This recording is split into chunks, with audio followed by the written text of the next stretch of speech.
of humanism stands above you, a precious and despite the damage you've done to yourself.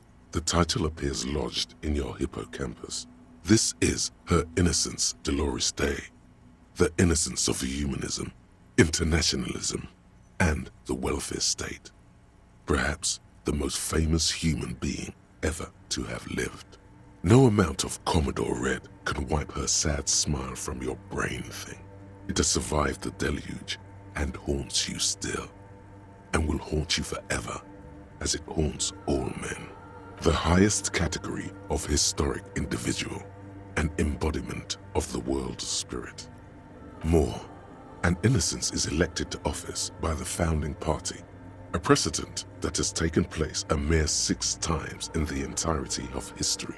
The legal system of the Real Belt is built to accommodate innocentic rule should it coincide with our time. An innocence is infallible. The decisions made by one are not decisions. They are inevitabilities. What would have happened anyway? Only accelerated, packed into decades instead of centuries. An innocence is a continuous, compressed event, a sacred human being. It is an honor and a glory to live when one is in office. No, we are alone. 300 years ago, in the wake of the discovery of this Isola, the Insulindian, by explorers from the continent of Muindi, she is, among other things, the innocence of inter-isolary travel and the connected world. Many things, you know she was a woman of the court, the wife of an influential Marchese, and eventually the principal advisor to Irene La Navigateur, Queen of Suresnes, modern-day Sir La Clé. Also that she was gorgeous beyond beauty, draped in ancient sadness. Are you sure you want to remember this bit of historic trivia? Standing under a long, slender form like this, dwarfed? Yes! Big bummer! Boring history! Gotta keep it light, man! Keep it moving! Get fucked up instead! Terribly, women of the court were expected to play both contract bridge and chess sufficiently well to prove an interesting challenge to a man.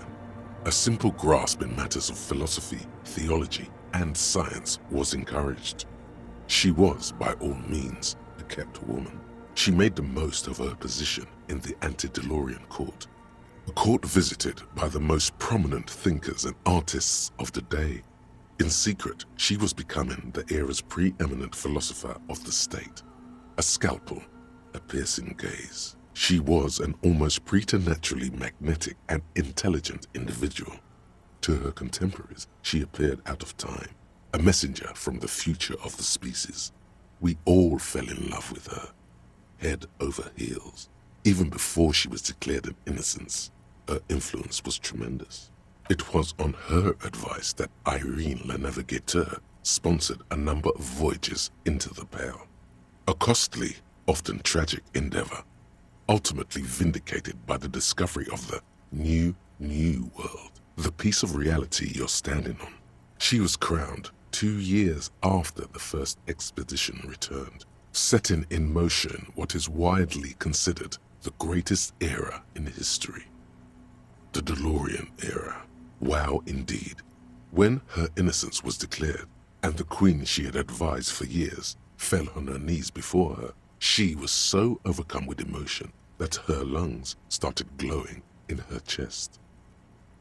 Bystanders reported golden filaments lighting the already sunlit chamber around her, clearly visible beneath her dress.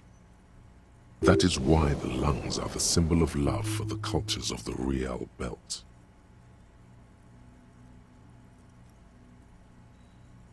As did we all, the lands of the Mesk and the Occident, and even faraway Supramuindi, altogether 21 of the 40 mundial nations of the time, immediately accepted Innocentic rule, even before her crowning.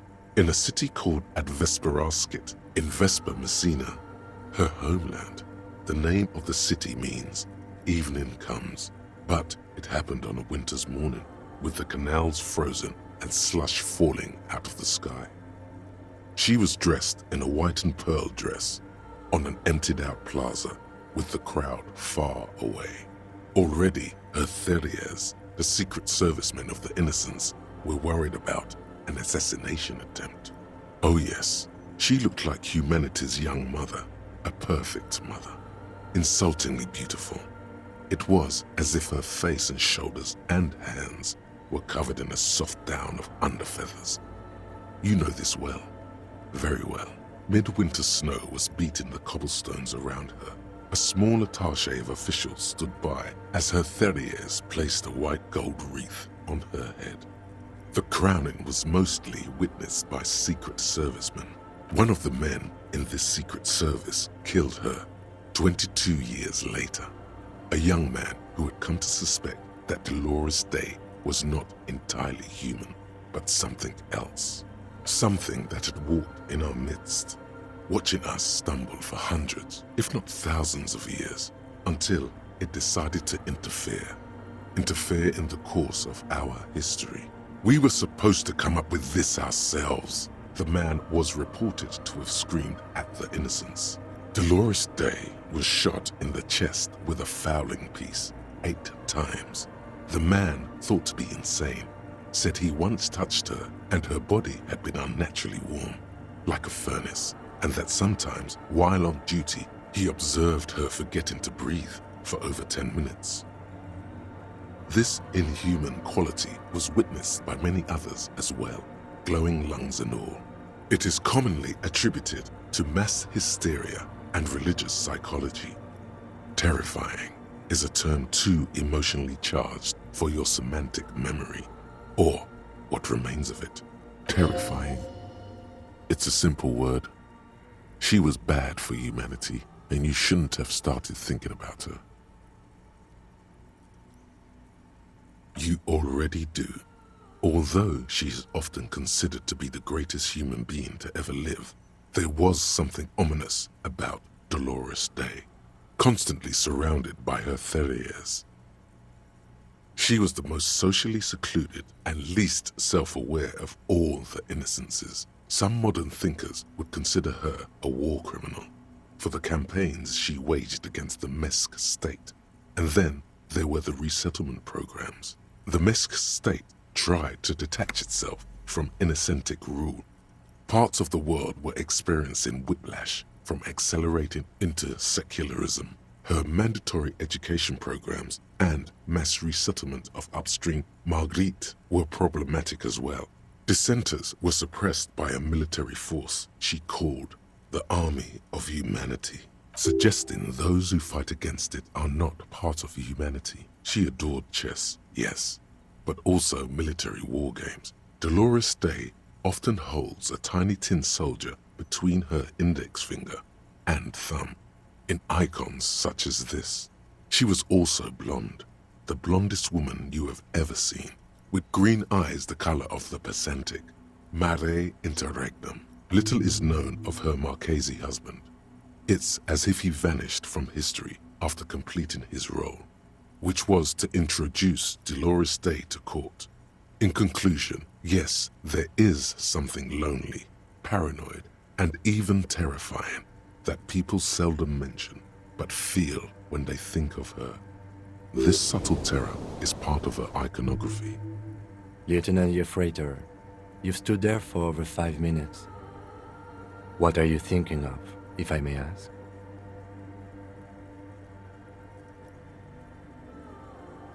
That she is. A great sacred piece.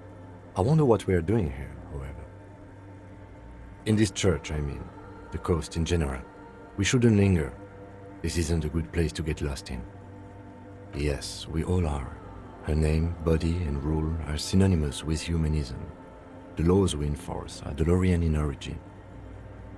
It's not spiritual, it's constitutional. The Dolorian system does not demand faith, only accordance. Hey, her Innocence Dolores Dei liked little figurines, right? Liked holding little men between her fingers, remember? You have the headless Falcon Rider figurine. You should give it to her. Win her back. Don't be so pessimistic. Love doesn't die that easily. This isn't funny. You have a bad feeling about this one.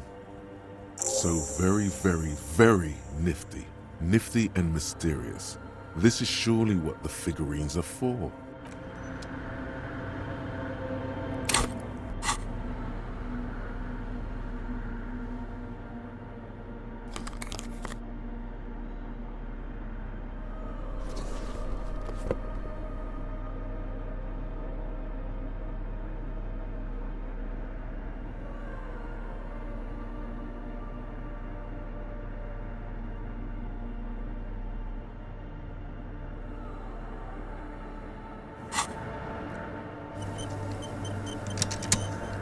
The mother of humanism stands above you.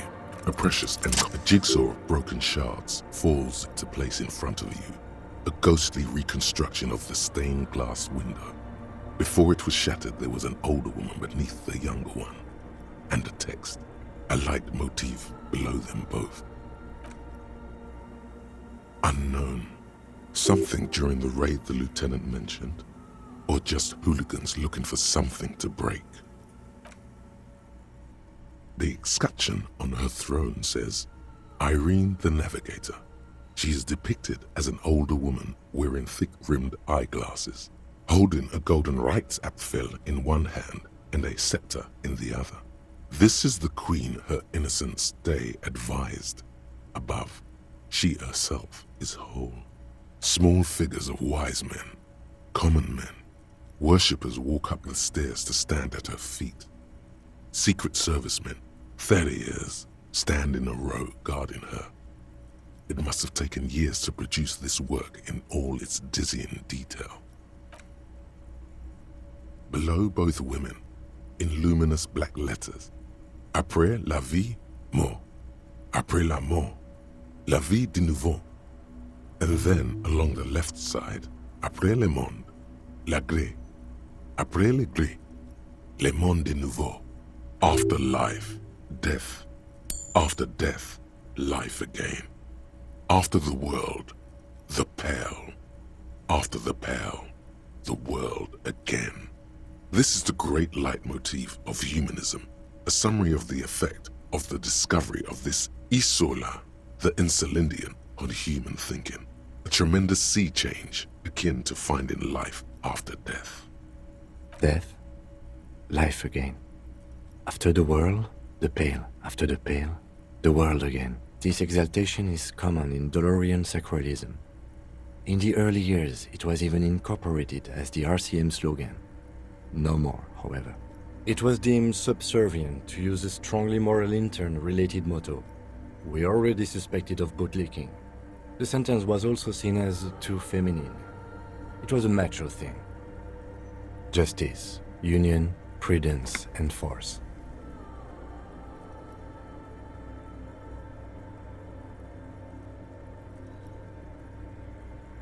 Eyes cool. The mother of humanism towers above you, a wax painting on a cracked pane of glass. Nothing has changed in her expression. Why? That does seem to be a problem. Maybe you meant something else? I don't know. What are we thinking of? Part of your mind has gone on to other things already. Only a strange little sadness remains. The mother of humanism.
machine stands in the corner. The lieutenant doesn't say anything, but you can see It's also quite similar to the one we have down at the station. Must be the same model. the one you saw earlier was the Ream Civic.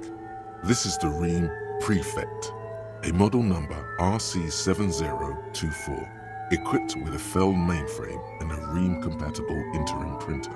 You see fluorescent play and print buttons on the keyboard. A hatch connected to the central compartment is wide open. The lieutenant says nothing.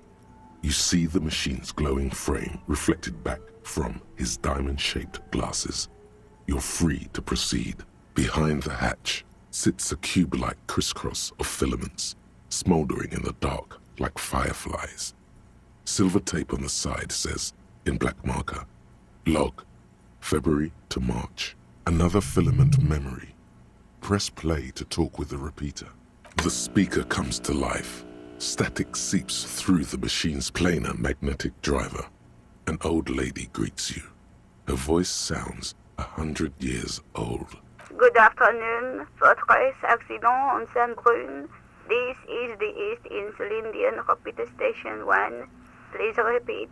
Is this the personal log? It's the same old woman you spoke with through the radio computer in the doomed commercial area. Good, thank you. Please repeat. Is this the personal log? Good. Please repeat the password. Let's look around. There's no use trying to guess the answer. Received. That sounds bad. A login attempt. Something a criminal would do. Fortress Accident, is there anything else I can do for you today? I have 2 machines registered to this company name in Martinez. Saint-Brune, that's the church. And Rue de Saint-Guylaine? That's the doomed commercial area. Anything else I can help you with? Goodbye. The machine's keyboard is still illuminated, revealing fluorescent play. Nothing happens.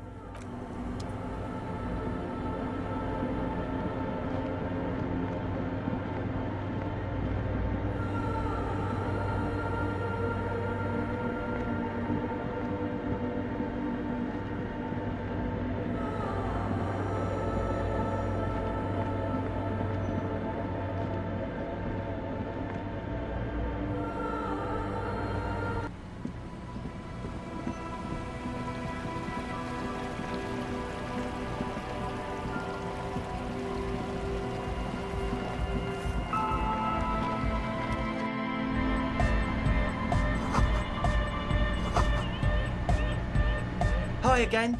So, how are things going?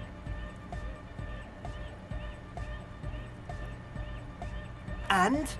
What happened? Oh man, the crab man you mean? Who is he? What did you think?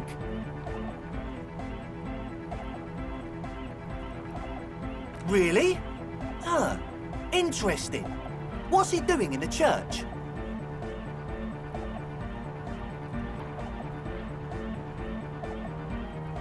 No matter.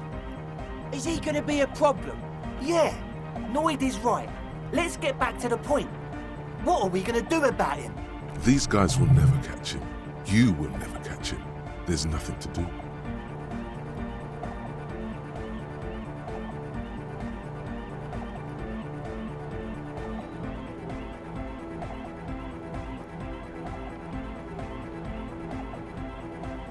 I don't know, man. Doesn't it feel like a major hindrance to you? A spooky guy climbing around when all the guests are trying to have nice, friendly hyper time? I guess it's not a massive problem, now that I think of it. Everyone is welcome to dance till the morning light. Yeah! Maybe. I guess we'll figure something out. Okay, but what about the other spooker? The one in Grandma's clothes? Did you see her? But she's in there somewhere. Has to be. Have you tried investigating the machines? Anyway, do let us know if you see her. Oh yeah, that's a meteor and name for the founding party. If you don't know what the founding party is, there might be a way to mask it with minor demagoguery.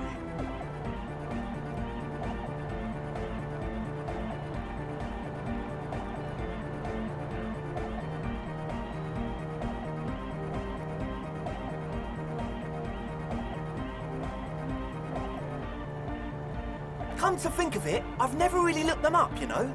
I can't give you a precise definition, but they're a very powerful religious organisation. And they have roots in ancient mass society. And they're the custodians of the Pericarnassian Church. Plus, they anoint the innocents. They, like, made the innocentic system, no? Totally. The Pericarnassian Church is about love, and Nordic music is about love. I got love for my Pericarnassian posse. Love is the relay out of death. We dance. Love is hardcore. Unity! Unity! Make some noise for my Insulindian posse. You feel it. The anodes and the cathodes coursing through you. Your big toe starts tapping along to the base, as if testing the waters. Feels good. Oh yeah, it can. He's coming around. You're getting it.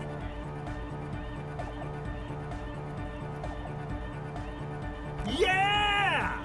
Yakokata! The place to be! He seems ecstatic that you share his vision of Pericarnassianism. Do it for the masses. Do it for the crew. I didn't want to say it, but it was pretty lame of you to imply otherwise. Anyway, you got more questions? The one with the large head is still looking at you, nodding his head, waiting for your body to start moving. Yeah! Let it out! Let the disco happen! Bring the disco into this world! Get this church shit on, and then dance there, motherfucker! You feel like you could go for a little disco when, or if, they get this club going. You've got it in you. Yes. What? Yeah, good to have, bitch to carry.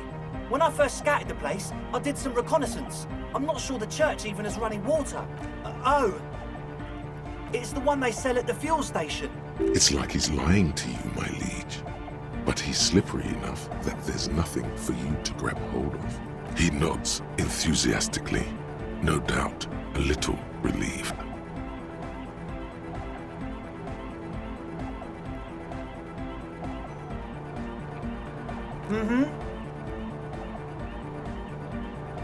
Not long. Like a week, maybe? Thank you. We just thought it was the right thing to do. Sure, man.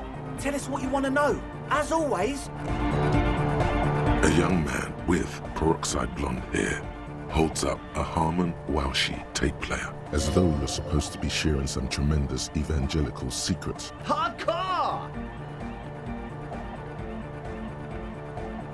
Hardcore! Hardcore to the mega! Internally coherent. All core! All right! Yeah! He furrows his brow as his very large head traces the sublime invisible movement of the music in the very real air of the stuffy tent. Hardcore! Ah! Is it though?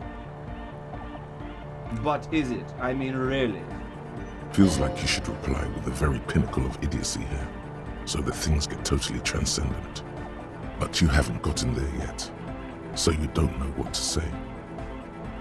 I am the mic enforcer. I am the chick's checker. Yeah! Could there have been a right way out of this garden of forking paths, you think? The young man with This is hardcore. It's hardcore!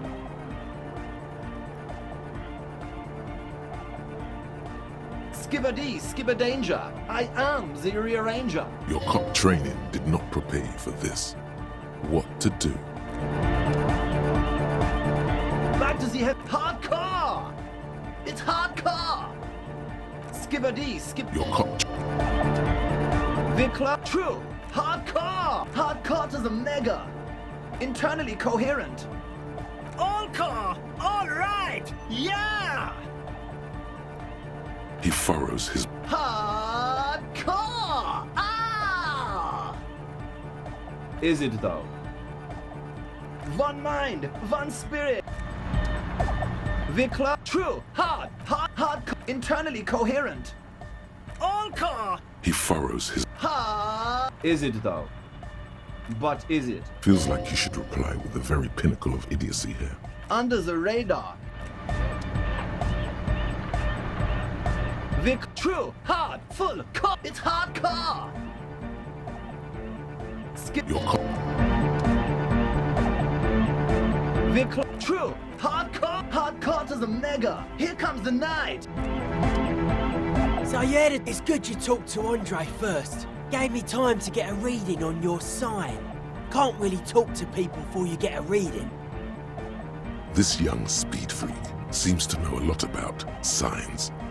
Could he be the techno-tinkerer you're looking for? His look is intensely suspicious.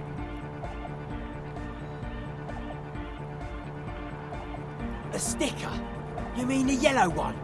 Can you describe it to me? Interesting. He wants you to describe it, though he already knows what it looks like.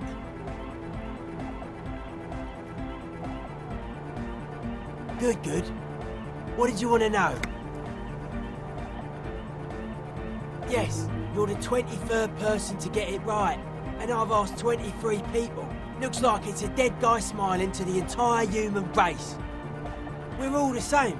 Same eyes, same smiles, same death. He defeated history.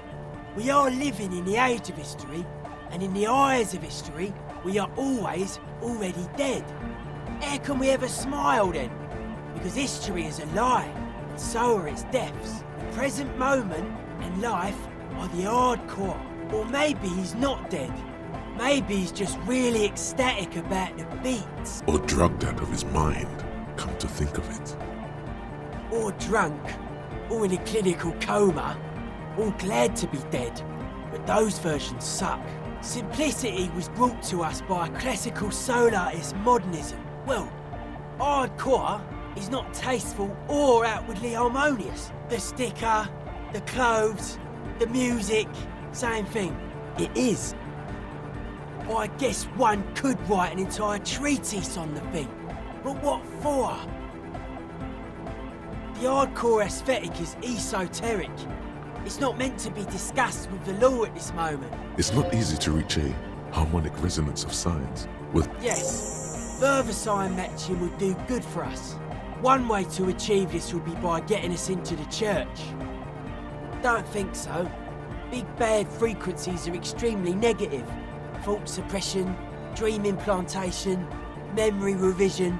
Pretty out there stuff. Not sure I want to get involved with it. There is fear there, but also curiosity. He just needs a reason to help you. Besides, our own signs aren't even synced yet. So how am I supposed to get you synced up with a big bad? Nah. You heard me. Yeah, gotta compare. See if we can align. I suck at socialising, man. Even now, our sign synchronisation is way off.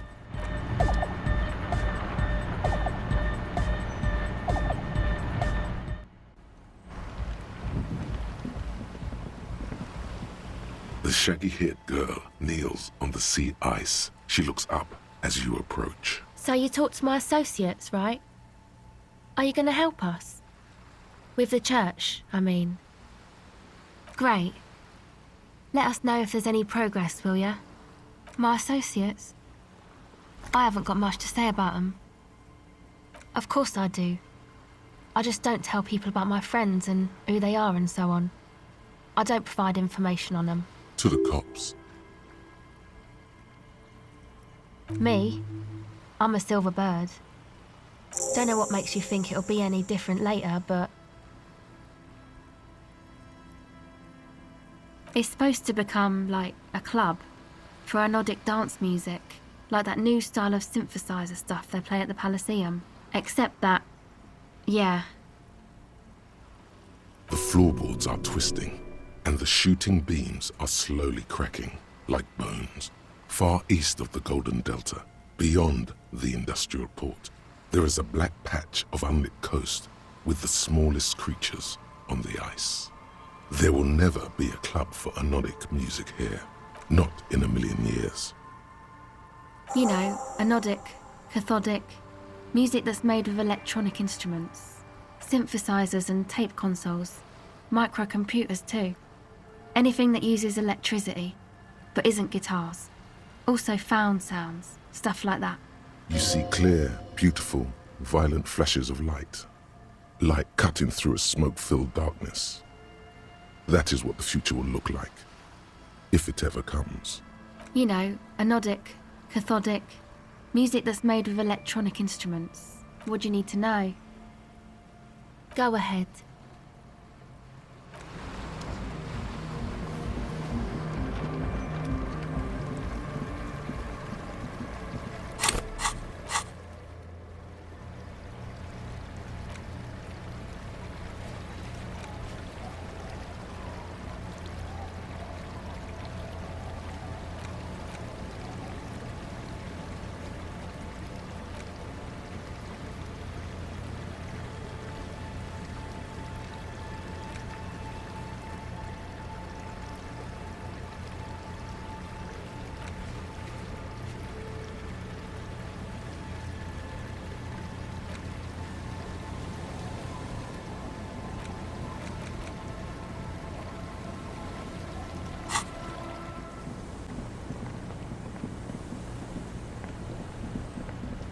The waves are beginning to die down. Why does she care about the waves so much? What is it with waves and fishermen? We need to be out there with them, fishing, making a living. So I asked them to accommodate me. But until that happens, I can try to assist you the best I can. So, what will it be, officer? Oh? Okay. When did this person stay here? Oh. I've been out on the sea for most of the past week. The weather's been good for fishing, so I usually start at 4 in the morning. Yes, that's the optimal time. Got to make the most of the calm. I've been sleeping like a corpse after. The sea really takes its toll. Now I'm just waiting for the wind to settle to get out there again. Sorry I couldn't help you out. Maybe I can help you find someone else. Really? Are you sure you're not also looking for Nadia Harnoncourt? Or Ignis Nielsen? Or the great lost city of Ace under the waves? A lot of stuff.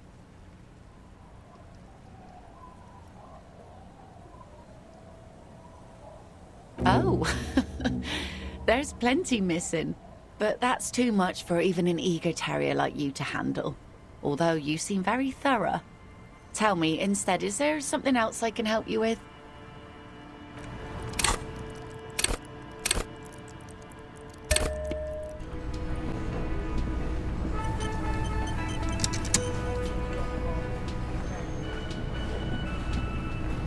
It's great to see you again, officer. Boy, am I ever so grateful to you, officer. Oh, sweetie, I don't even know how to thank you for finding my husband and helping him out. I hope we haven't been too much trouble for you. Truly a lot of legwork. My partner adores these kinds of things. Here, I want to give you a small token of my gratitude. It's a tie. Mexican origin. The pin is an antique. Quite special. The little silvery knob holding the tie together feels warm in your hand. It's in the shape of an avian skull with 8 eyes.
Inside, you see a set of steering levers, a radio microphone, a pull-out toolbox.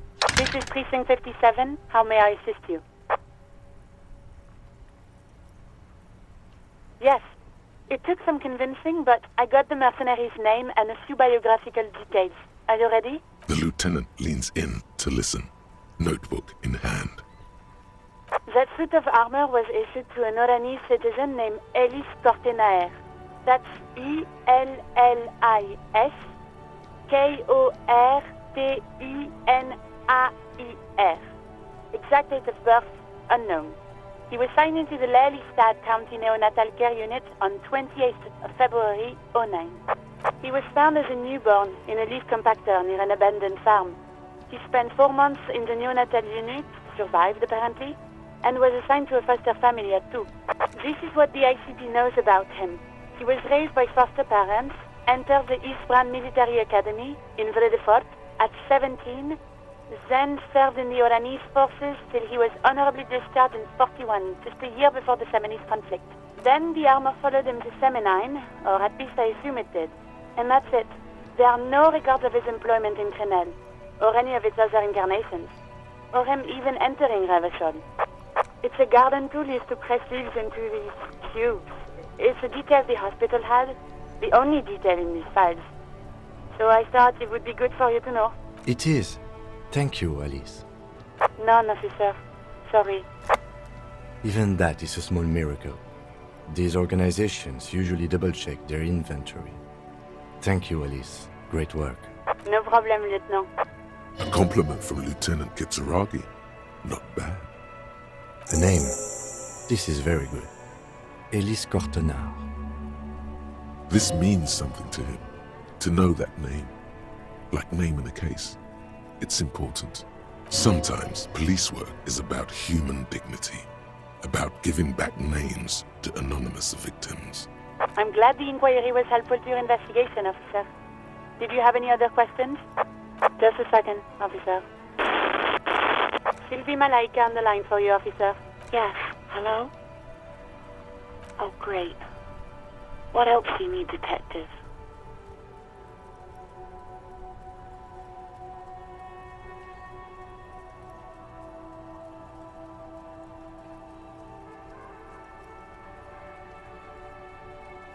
You hit. Anything else I can help? 50. In the cabin, you see a set of steering levers.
Nothing like the gratitude of a good woman. He tries to play it cool, remain professorial, but inside, this man is itching for some news on those traps. Good. Okay. And? Completely empty? No locusts? No. That's not ideal, but... It just means the Insulindian phasmid is even more clever than we thought. Of course, more clever. You're dealing with a subject near and dear to their hearts. It might behove you to tread lightly. Yes. The Phantasma Dei picked off the locusts and escaped. This is good news, though we'll have to reconsider the design of the traps. Make them more secure. Another trip to the Reeds. Of course. be sarcastic. Unless you have an alternative hypothesis you'd like to venture, mine stands, okay? Actually, no. Excuse me for getting emotional. This is a big deal for us. You've helped us twice now, and brought some great news too. My gratitude, and the gratitude of the Société Cryptozoologique de Ravachol, is yours. Heartfelt gratitude. But does it feel like closure? What really happened? Some kind of foul play might be afoot. Theft? Thank you, it's an honor. We should probably return to our main investigation here. This has been refreshing, but... Helping cryptozoologists isn't really a priority for our organization, is it? The lieutenant looks out the window, impatiently. Consider the way the empty trap was disturbed, as though shaken. Most likely the hands of a young person.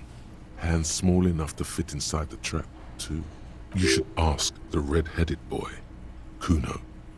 A little hooligan. But what would a child want with bags? Oh, my dear Morel. You've been an old man for too long. Kids love to torment insects almost as much as they love to torment old folks. Delinquents, my favorite. Oh, you've been such a dear to us. Please, let us know whatever you turn up. I have a feeling we're getting so close. Well, I see you've got all the help you need. I'll see you tonight at my place. Let's play suzerainty, but no more field trips for me. After this is your last chance to talk to Gary. Really, Gary? We're getting somewhere here. I'd love to play suzerainty, but... Lena, I'm sorry, but you're not getting anywhere. It was some kids. I know the little mutants around here. Leave anything out in the open and they'll steal it, even if it's bugs. Morel, it's been fun, really, but I need a bath and I have deliveries to handle. When this tea is done, I gotta run. No need to apologize, Gary. You'd be more than helpful. We'll have to take a rain check on that game of suzerainty today, though. We're gonna follow this through.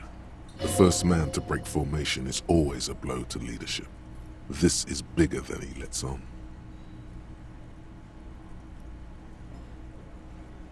Hell no. I had no idea. And I'm still cross with him, to be honest. It's not like him. He's got his quirks, but dishonesty, disloyalty are not one of them. I don't know what got into him, officer. Thank you for letting him off easy. He won't forget it. We'll make sure he won't. Always a pleasure to see an officer of the law. I mean, officers.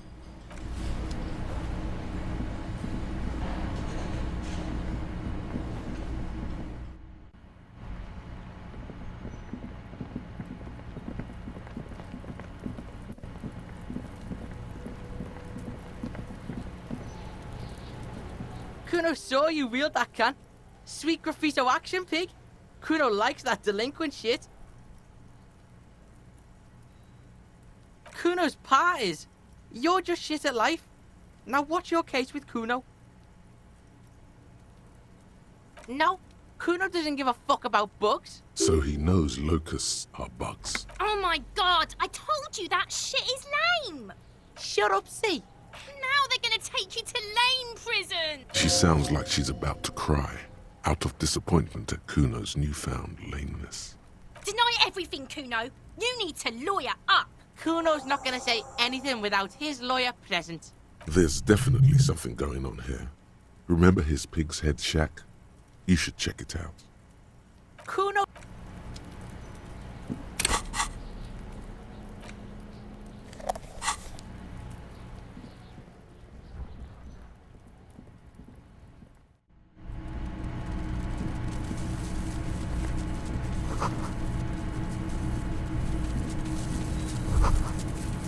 All around you, the hisses and chirps of locusts fill the musky air. The earthen floor of the shack has been shaped into mounds of mud, dotted with little holes for windows. Like skyscrapers, spires of dirt and sand rising. Accommodations for their insectoid inhabitants? Well, detective, it appears you've solved the case of the locusts. For the missing locust case, which is a sub-case of the imaginary insect case. So at least that's going well. Yes, I feel we are nearing a real breakthrough. If anything, the presence of the locust points to the opposite. The phasmid did not take the bait from the traps. It was Kuno. The phasmid doesn't exist. But what do I know? Use your powers of deduction. You knew the magic bug was nowhere near here.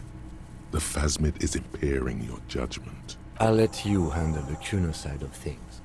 You are doing just fine.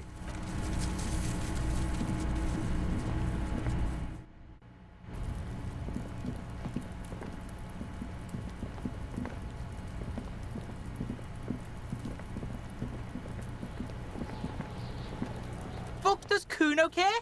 Yeah. Kuno took the bugs, so what? So it wasn't the phasmid. A wave of disappointment washes over you.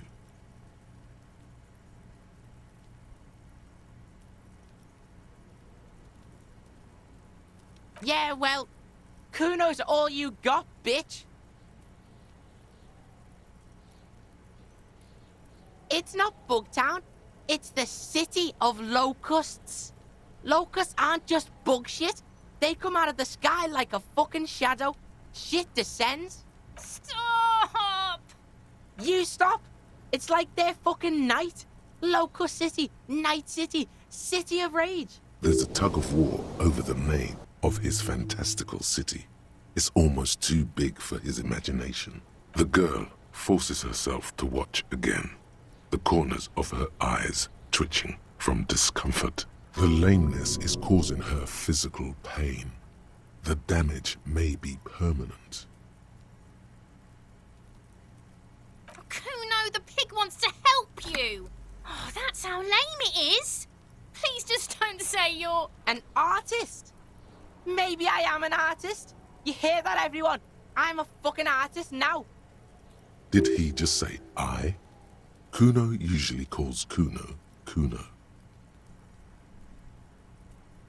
Oh my god, Kuno! He's gonna make you totally lame in, like, 3 seconds. Don't let him, Kuno. Yo, fuck you, see? Kuno can be what Kuno wants to be. Kuno's his own man. Kuno's free. Kuno made himself into Kuno. Kuno can make himself into anything. Kuno can make himself into a pig if he wants. Kuno can make himself into a... Kuno doesn't give a shit. Don't make yourself into a pig, Kuno. You'll have to take me away. So that's what this is about.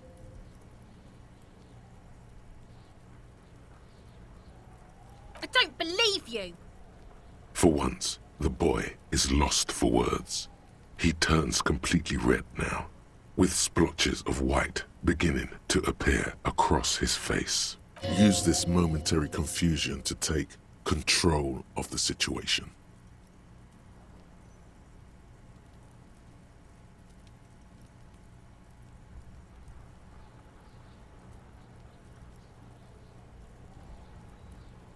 I don't give a shit. I don't need the locusts anyway. Shit is all lame now. C was right. The girl's face appears again, above the fence, just long enough to make eye contact with Kuno. It don't mean anything. It's shit. Kuno just likes to focus. Kuno likes to concentrate on shit. Build shit when he's zipping hard. Fuck. Pig, you really shouldn't have fucked with Kuno City. Now it's all fucking lame. Kuno's gonna let the fucking locusts die. The fuck are they trying to catch anyway? With the traps? He recognizes the name. Bitches think Kuno doesn't know shit. The fuck out of here. Kuno's tired of this shit. There's silence between the two children. They're not saying anything to each other, nor looking in each other's direction.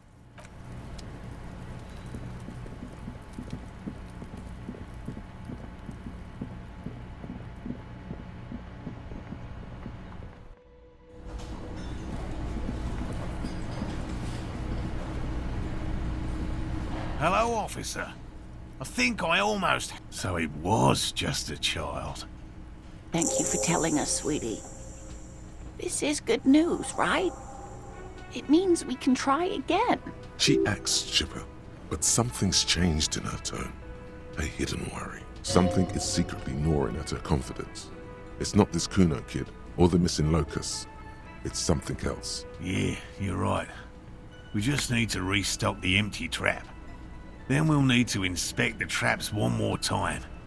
And then maybe we can.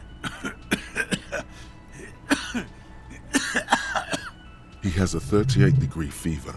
His resilience has given way. Darling, I told you to take it easy. You're getting sick. Maybe it's time to go home. You're right, you're right. We can come back next season, when it's warmer. There won't be a next season. Not for this. Find a phasmid or admit defeat, people.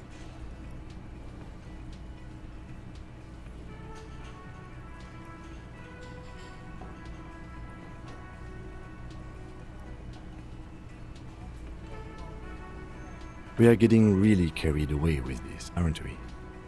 Fine, it's better than having these people get pneumonia on the coast. But after this... He wants to see this tale through, as much as you. Otherwise, he'd have stopped this already. But he cannot let it drag out after this. Really? It's too much, officer. What Morel means is we're grateful for your help. Here's a fresh batch of locusts. They should slide right down the funnel. And thank you again. We will definitely mention you, should this lead to a discovery.